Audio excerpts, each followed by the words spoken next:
South Korea has been unable to send its first shipment of food aid to North Korea after Pyongyang reacted negatively to the World Food Programme about receiving assistance from Seoul. The South Korea's Unification Ministry says it will still work to deliver all the rice aid by September as planned. Oh Jung-hee with more.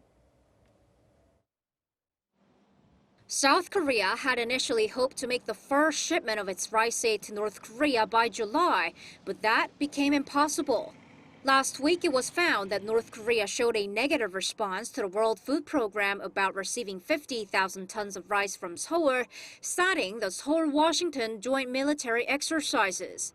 As that view was only expressed at a working-level meeting, not delivered via an official channel, the WFP has been trying to get the North Korean government's official stance. And on Tuesday, Seoul's Unification Ministry told reporters that discussions are ongoing between Pyongyang and the WFP, but there's been no clarification from the North on whether it wants to receive rice from Seoul. There have been negotiations between the WFP and the U.S. on the exemptions that will be needed in terms of sanctions, and the WFP had started accepting bids from companies to carry out the delivery. But the Unification Ministry says there's currently no progress being made on these fronts because the WFP needs a confirmation from the North to determine the ship's route and sanctions to be waived.